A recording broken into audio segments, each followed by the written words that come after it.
so many things that, like I said, you see on social media or just things that are put out there in print, and people think that, hey, this is gospel and I need to be following these things, and that there's no wiggle room. And so you really hit on a really important topic of just in moderation. I think that's so many things, right? Absolutely. And certainly there's a new fad diet or there's a trend in food all the time. And, you hear, well, it worked for my friend or it worked for this other person. Well, any change you make in what you eat, what you drink, you will see effects of that. But the question is, can you maintain it long term? And that's what my goal is getting somebody to do consistent patterns that they can maintain 5 years, 10 years down the road.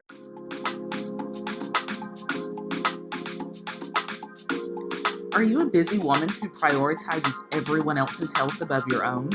Do you have questions about your diet, exercise, or how to prevent or treat certain health conditions?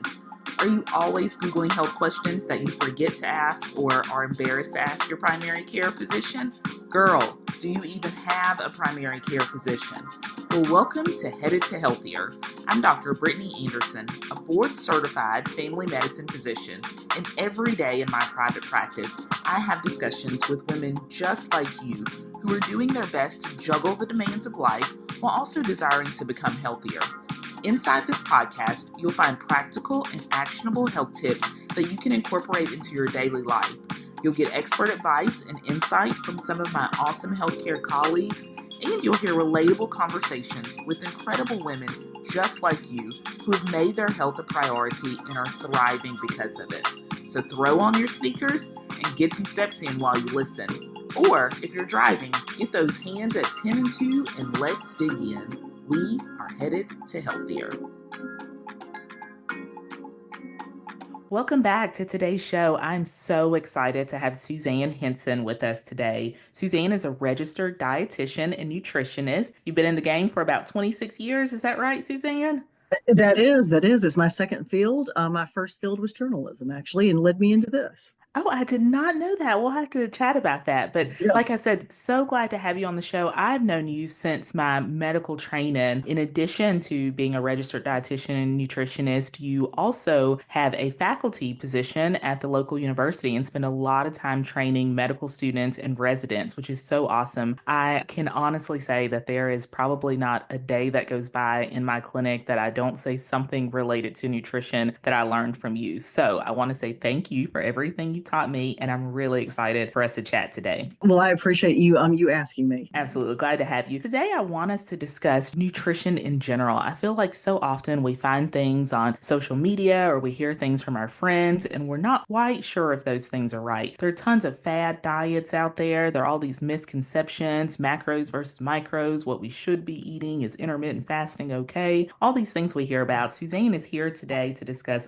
all of those things and so much more. And to make sure you stick around to the end of the episode today because she is going to share with us the top 3 things that she wants her clients and patients to know. And I've seen them already and they are an absolute treat. So make sure you stick around to the end of the episode to hear those things. Well, Suzanne, we've already talked a little bit about your credentials and some about your experience. We're just going to dive right into some essential nutrition knowledge that we all need to have in order to transform our health. As I mentioned, there's so much conflicting information out there. What are some of the biggest nutrition myths, either that you hear from patients or that you see on social media, or just myths that you know are out there that you really want to bust wide open? Yes, I mean, I think there's so much that's out there, and I feel for the public because I've worked with a lot of patients who may be older and they remember previous nutrition information that was found in the media, such as, you can only eat egg whites, you can't eat the whole egg, or definitely avoid butter. And nutrition research is constantly evolving. And so those things change. And so I try to educate people on there's new information. I do want you to eat the whole egg. Right? Eat the I whole egg. yeah, I want you to eat, enjoy a little bit of butter in moderation. And even whole milk is actually fine, again, in moderation, depending on kind of what your goals are. So I think that that's one of the things that I try to work on is people heard information maybe when they were younger and they haven't seen the latest research. And having been somebody who was in the media prior to becoming a dietitian, I can appreciate how that can be confusing. Absolutely. I think there's so many things that, like I said, you see on social media or just things that are put out there in print, and people think that, hey, this is gospel and I need to be following these things, and that there's no wiggle room. And so you really hit on a really important topic of just in moderation. I think that's so many things, right? Absolutely. And certainly there's a new fad diet or there's a trend in food all the time. And, you hear, well, it worked for my friend or it worked for this other person. Well, any change you make in what you eat, what you drink, you will see effects of that. But the question is, can you maintain it long term? And that's what my goal is getting somebody to do consistent patterns that they can maintain 5 years, 10 years down the road. Like I agree with you totally. I think that's so much of what I see with my patients too is that, like you said, we jump on these trends and it's all right, this may be sustainable for 30 days. Yes, you may be able to do it for 2 or 3 months, but are you going to be able to do this in 5 years? And if not, is all of that quote unquote success that you get from doing it a couple days, is all that going to go away and you're going to gain that weight back or have those same kind of roadblocks that you had before? Absolutely. And what I want for my patients, my clients, is I don't want a feeling of guilt with food. So, if we can find something that's sustainable and what you can do today may be different from 6 months from now, maybe a year from now, but what works for you in this current time frame, and let's adjust that, but let's do something that maybe you modify it, but you can stick with it. Right, absolutely. Well, let's get down to basics. I was saying earlier how I feel like every day I tell my patients things that you taught me when I was a medical resident and in my training. And one of those things is this ADA plate, right? And I know that is one of the core principles that you really believe strongly in and really has some great data behind it. So, could we go over some of those core principles of a healthy diet that women who are listening in our audience should focus on and should at least know about? Absolutely. So, what I try to encourage with all my patients, and I give everyone, so whether you have diabetes or not, it's a system that works for everyone. And if you think about your plate, number one, for most modern dinnerware, you want to use your salad plate to eat off Right. of. That's about a 9-inch plate, which is a styrofoam plate, a paper plate, about that size. We want half of that to be a true vegetable or fruit, depending on your blood sugar needs. That doesn't have to be fresh veggies, doesn't have to be fresh fruit. Some of those may be available in a given season, like the summer, but frozen is great, canned is fine. Just I ask people to try to rinse canned vegetables to get a little excess salt off, but you want one half of that plate to be true vegetable and or tree free. And then on the remaining half of that plate, we want a quarter of it to be your bread, your rice, the pasta, the potatoes, the carb. Your brain needs carbohydrate. Will you say that again to make sure everyone hears that? Yes. Okay. That's So, so so important. a quarter of the plate, which is the bread, the rice, the pasta, the potatoes. We want a quarter of that plate to be your carbohydrate, and your brain will thank you because your brain really pulls on carbohydrate first. I think many of us grew up in a time where the carbohydrate was the center of the plate, but now Yes. it's a quarter of the plate, but we need it. On the remaining quarter of that plate, we want protein. And it may be the chicken, it may be the beef, it may be the lean pork like tenderloin or pork loin, eggs, cheese, yogurt. But we've got to have some protein, which helps preserve your muscle mass, and which is particularly important as we age, but then also helps you to feel more full and more satisfied with what you've chosen to eat. Absolutely. So let's recap that. So if we have a plate, a 9-inch plate, which again is not our usual dinner plate, but that smaller plate size. So half of that plate should be veggies or fruit, taking into consideration if it's fruit, thinking about, if you have a diagnosis of diabetes, are we getting a little bit too much sugar if we have a half a plate full of fruit? So making sure that you're paying attention to that. But importantly, that a quarter of that plate is carbs. Our body does need some carbs, and the other quarter of that being a protein, specifically a lean protein. And so keeping that in mind. Now, is that mostly for like a lunch and dinner, or what meal should we focus on doing that with? Well, of course, it varies based on a person's schedule. For people who have a traditional day schedule, maybe you work 8 to 5, 9 to 6, that's usually a little bit easier to do lunch and dinner. But I like to see people get some protein and carb in at every meal. So even if it's breakfast, let's add some carb into, say, your yogurt. Or if you do a protein shake, maybe add a little extra milk to bump up the protein and along with the carb. But and if somebody works an evening shift, then we can adjust that based on what is their normal. Gotcha. That makes so much sense. So if we move on a little bit, thinking about our listeners, and so our listeners are primarily women, maybe in their 30s, 40s, 50s, and above, and we're at this unique stage in our life. What type of specific nutritional considerations should women of these ages need to know? Certainly packing in the protein matters because we know that as we age, we naturally, and this is for women and men, but for women particularly, we start to lose muscle mass. And how many times have we all said, I don't want to wear sleeveless shirts anymore because I just don't feel like my arms are toned or what have you. And it's that loss of muscle mass that occurs with aging. And the technical or medical term is sarcopenia, but we want to stall that as much as possible. And so adding in a lean protein source at all meals and preferably at snacks is critical. Would you mind sharing some of your favorite snack protein options? Oh, yeah, absolutely. Cheese and fruit mixed together. Vegetable choices such as like grape tomatoes mixed with cheese or nuts, or even if we can mix nuts and popcorn together is fantastic. Yeah, Something perfect. that's portable is great. Perfect. Thank you. Other options could be yogurt or dairy, other dairy sources such as milk, even string cheese for individuals who are on the go is great just to even put in a pocket and usually stays good for several hours. Gotcha. Thank you. So, really making sure as women who are getting to their 30s, 40s, 50s, and beyond that we are leaning heavily on those protein sources, especially making good snack choices. Any other thoughts for specific nutritional considerations for women in this age range? Certainly, I think hydration is important. We tend to, as we begin to age, we start to lose that desire, that thirst mechanism, that desire to drink. So, making sure you're intentional about getting in non sugary beverages during the day is critical. And, with certainly in this decade since the pandemic, we have altered work schedules.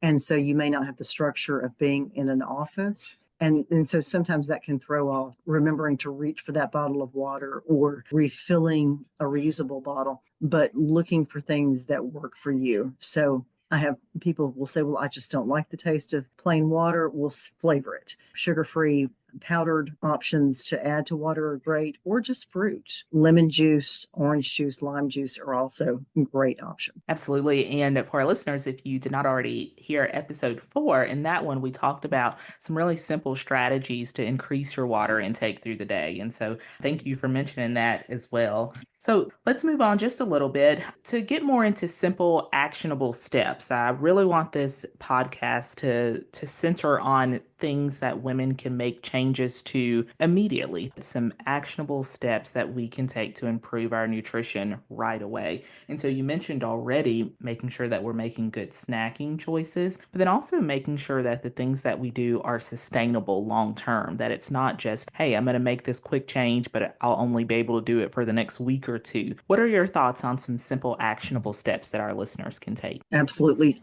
Certainly, filling half plate with a vegetable. And I tell people if there's only one or two that you like, that is absolutely fine. Just find something that works for you and try to get in that veggie and or fruit into a meal because it's going to help the water in those foods. And there was research that came out in the early 80s from UAB that showed that the water in those foods helps to fill you up. The protein, in addition, helps you to feel satisfied with what you eat. So that's a 1-2 approach.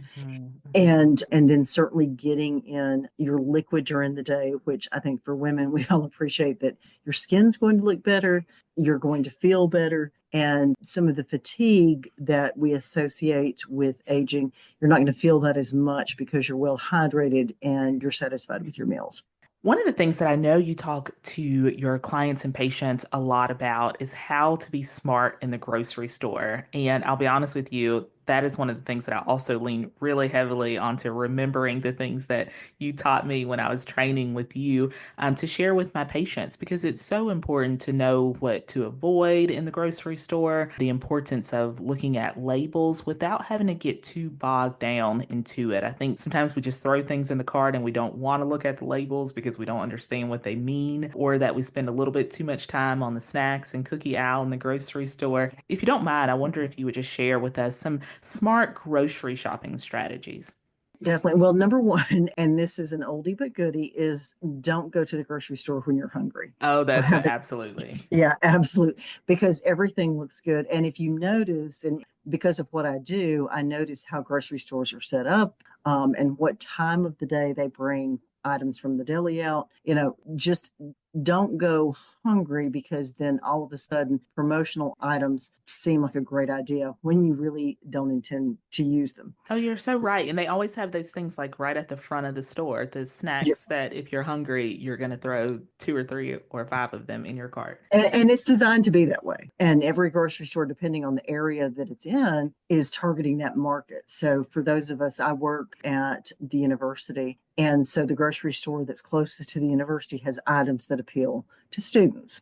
And so, Mm. just being aware of that. What I typically tell my patients and clients is just have in your mind a list of 3 to 5 proteins, carb choices, and vegetables and fruits that you like, and just go with that. And you can deviate from that, but just if you always have certain things in your cart that you can put together, then you can always be assured that you have a meal at home. For me, I tend to always, of course, have chicken. I love beans, black beans, chickpeas, things like that. Occasionally, I'll have some ground beef, and then having vegetables, rice, potatoes, pasta, maybe things that can be frozen or refrigerated so that you don't have to use them immediately. Hmm. And then some vegetables. And again, I love frozen pre-cut vegetables that are not packed in a sauce because even if my week gets busy, they're not going bad. And I'm not Gotcha. feeling guilt about spending money on something that I didn't use.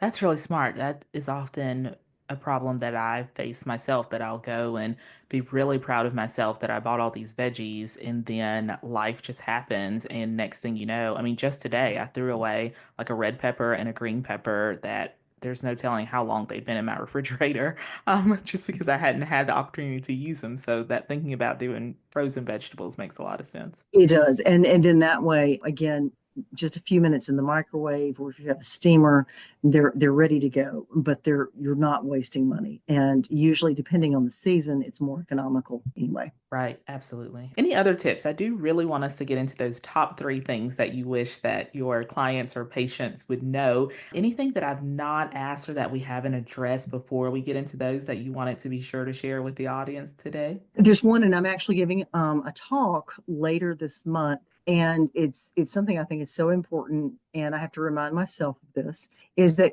be considerate, give yourself some grace, be considerate of yourself and kind of what your schedule is like.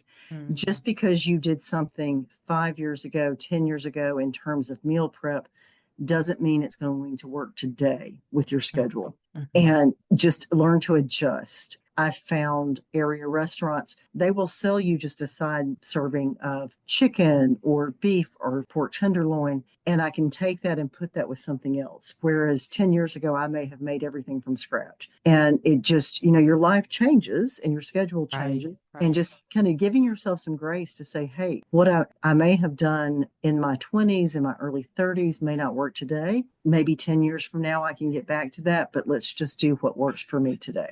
All right, let's get into those things now. It was a post actually that you made for Registered Dietitian Day, and you said in it, after 26 years in nutrition, these are my top three things that I want my clients and patients to know. Will you recap those three things for us? Absolutely. And this matters so much to me because I mean, I've seen people over, the decades I've been in this career. And what I want to say is number one, please don't base your worth on number on the scale.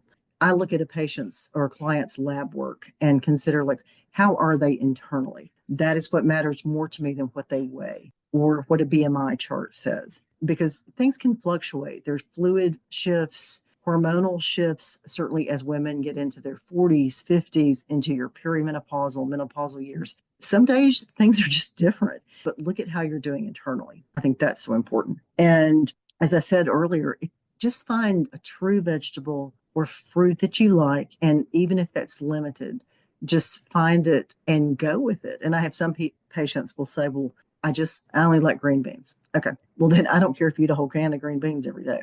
I mean, I don't, but let's just find something to get those nutrients in you and to help fill you up. And the third one is something that's so important to me for families, and that family can be a parent or a guardian and one child, or it can be a couple. There's so many variations on what family is. And I tell people, if you would just put down your screens, phone, tablet, television, turn them off and sit and have a meal together. And that, doesn't have to be complicated, but just sit and have a meal and talk to one another. And I think so many issues could be avoided if we would just do that. And I've even asked patients before, I want you to go and prepare a meal with your partner.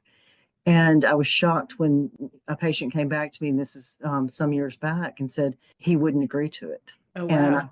And and I thought, oh my goodness. But I think it's so important just to sit and have a meal together and turn the screens off so that you're actually talking to somebody and focusing on what you're eating. So those three things, just to recap. So one is don't go too hard on the scale, right? So that Right. your lab work and subjective things are a lot more important than the number on the scale. Two, find a veggie that you like or fruit that you like and go hard with it. Or explore other veggies, right? But when you find something and if you say, that's the only one I like, then go for it. And then three, put down the phone or the screen and eat dinner and really engage with the people that you're having dinner with. Or even, it's just me in my house. Even, one of the things that you said in there is if it's single person or a party of one, still turn the TV off. Don't be scrolling on TikTok while you're eating dinner, but just be really intentional to the task in front of you, which is eating. And so instead of just scarfing down the meal that's in front of you or mindlessly doing something else while you're eating, which for me, I know makes me eat more. If I'm doing something else while I'm eating, then I'm going to eat a whole lot more than if I'm being intentional about what I'm doing. And that's so important too. And I frequently will have patients or clients or people who attend talks that I say, well, it's just me. I'm like, actually, it's all about you. Right. That's Yeah. that's the beauty of being a party of one. And Right. if you're not scrolling or watching something, you're going to be more mindful of what you're eating and probably not eating as much. Absolutely. Absolutely. Well, thank you so much. It has been so great to have you on the show today. I know that my listeners have gotten so much good information from you. I certainly have things that I'll take back to my patients in clinic and also things that I will apply to my own personal life. So again, thank you, Suzanne, so much for joining me. I do hope to, if you've got some time later on, to bring you back to talk specifically about nutrition as it relates to perimenopause and menopause. You touched on it briefly in discussion today, but I feel like that's a whole episode in itself. Oh, absolutely. As someone who is firmly rooted in my mid 50s at this point, I have a birthday around the corner. I can honestly say that, there's so much, and I try to spread the word when I do talks in the community or with my patients, is that, you need to look at your health differently when you hit midlife Yes. because your needs are different and certainly your health risk change because of the hormonal shifts that are happening. Absolutely, absolutely. So we look forward to having you back, hopefully really soon, to talk about that important period of life and how we can make some nutritional changes to be better able to manage it in some respects. So again, thank you so much for joining us today. I appreciate the time. Thank you. Hey, thanks for listening in today. I hope something you heard in this episode will help you on your journey to becoming healthier. Remember, this podcast offers general health information. I am not your personal physician. If you need advice that is specific to you, be sure to consult your physician. If you enjoy this podcast, please consider sharing it with a friend and reviewing it on Apple Podcasts. Also, be sure to subscribe to the show so you never miss an episode. Tune in next week for another great episode of Headed to Healthier. Until then, take care of yourself. Talk soon. Bye.